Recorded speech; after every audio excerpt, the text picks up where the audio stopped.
ಅದಕ್ಕೆ ಔಷಧಿ ಹಾಕಬೇಕು. ಔಷಧಿ ಹಾಕಿದ್ರೆ ಆವಾಗ ಕಂಟ್ರೋಲ್ ಬರುತ್ತೆ. ಫಸ್ಟು ಬ್ಲೀಚಿಂಗ್ ಪೌಡ್ರು ಸುಣ್ಣ ಹಾಕಿ ಒಂದು ಡ್ರಮ್ಗೆ ಕಲಿಸ್ಬಿಟ್ಟು ಅದನ್ನು ಫಸ್ಟು ಗೆಡ್ಡೆ ಬಿಡಿ. ಗೆಡ್ಡೆ ಬಿಡಿ. ಆಮೇಲೆ ಅವ್ರು ಏನಾದ್ರು ಔಷಧಿ ಬಿಟ್ಟಿಲ್ಲ ಅಂದರೆ ನನಗೆ ಫೋನ್ ಮಾಡಿದ್ರೆ ನಾನು ನೆಕ್ಸ್ಟು ಚೆನ್ನಾಗಿರೋ ಬಡ್ಡೆಗೆ ಏನು ಹಾಕಬೇಕು ಪ್ರತಿಯೊಂದು ನಾನು ಹೇಳ್ತೀನಿ ನಿಮಗೆ. ಹಾಗೆ ಬಿಟ್ಟರೆ ನಿಮಗೆ ಲಾಸ್ ಆಗಿಬಿಡುತ್ತೆ. ಮತ್ತು ಚೆನ್ನಾಗಿರೋ ಗೆಡ್ಡೆ ಎಲ್ಲ ಏನಾಗುತ್ತೆ ಅದು ಡ್ಯಾಮೇಜ್ ಮಾಡ್ತಾ ಹೋಗುತ್ತೆ. ಓಕೆನಾ? ಮಣ್ಣೆಲ್ಲ ಹಾಕ್ಸಿದ್ದೀರಾ? ಮಣ್ಣೆಲ್ಲ ಯಾವಾಗ ಹಾಕ್ಸಿದ್ರಿ? ಮಣ್ಣು ಯಾವಾಗ ಏರ್ ಹಾಕ್ಸಿದ್ರಿ ಅಂದೆ? ಹಾಂ, 15 ದಿನ ಆಯ್ತಾ? ಗೊಬ್ಬರ ಏನಾರು ಕೊಟ್ರಾ? ಗೊಬ್ಬರ ಹಾಕಿದ್ದಾರೆ. ಯಾವುದು? ಹಾಂ, ಯಾವ್ದು ಹಾಕಿದ್ದಾರೆ ಅವ್ರನ್ನೇ ಕೇಳಬೇಕಾ? ಸ್ನೇಹಿತರೆ, ಇದು ಮೈಸೂರು ಜಿಲ್ಲೆ ಹುಣಸೂರು ತಾಲೂಕು ತಟ್ಟೆಕೆರೆಯಲ್ಲಿ ನಮ್ಮ ಒಂದು ರೈತರ ಜಮೀನಿಗೆ ಭೇಟಿ ಕೊಟ್ಟಂಥ ಸಂದರ್ಭ. ಏನು ಧನು ಅವರು ಇದ್ದಾರೆ, ಅವ್ರ ತಂದೆಯವರು ಜಮೀನಲ್ಲಿದ್ದರು.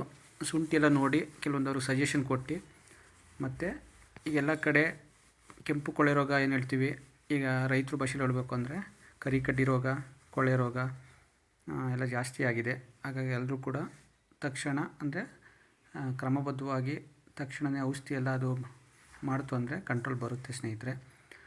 ಮತ್ತು ಹಾಗೆ ಕೆಲವೊಂದು ಭಾಗದಲ್ಲಿ ಲಾಸ್ಟ್ ಇಯರು ನಿಮಗೆ ಏನು ನಿದ್ದೆಗೆಡಿಸಿತ್ತು ಪೈರಿಕ್ಯುಲೇರಿಯಾ ಅಂದ್ಬಿಟ್ಟು, ಅದು ಕೆಲವೊಂದು ಭಾಗ ಪಿರಿಯಾಪಟ್ಟಣ, ಕುಶಾಲನಗರ ಕೆಲವೊಂದು ಭಾಗದಲ್ಲಿ ಸ್ಟಾರ್ಟ್ ಆಗಿದೆ. ಹಾಗಾಗಿ ಎಲ್ಲ ರೈತರು ಕೂಡ ತುಂಬಾ ಕೇರ್ಫುಲ್ಲಾಗಿರಿ.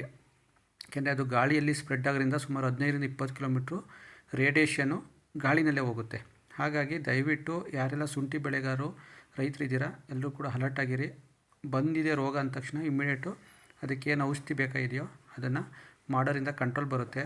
ಈಗ ದಿನಕ್ಕೆ ಶುಂಠಿ ರೇಟು ಅಪ್ಪಾಗ್ತಿರೋದ್ರಿಂದ ಚೆನ್ನಾಗಿ ಮೇಂಟೈನ್ ಮಾಡಿ, ಒಳ್ಳೆಯ ಬೆಳೆ ಬಂದು ಒಳ್ಳೆಯ ಇಳುವರಿ ಬಂದು ಒಳ್ಳೆಯ ಲಾಭದಾಯಕ ಆಗಿ ರೈತರು ಸಮೃದ್ಧವಾಗಿ ಅವರು ಮತ್ತು ಅವ್ರ ಫ್ಯಾಮಿಲಿ ಇರಲಿ ಅಂತ ಮನಸಾರೆ ಹಾರೈಸ್ತಾ ಇದ್ದೀನಿ. ಒಳ್ಳೆಯದಾಗಲಿ ಎಲ್ಲರಿಗೂ. ಸರ್ವಜನ ಸುಖಿನೋ ಭವಂತು. Thank you so much. Next ವೀಡಿಯೋದಲ್ಲಿ ಸಿಗೋಣ ಸ್ನೇಹಿತರೆ. Thank you.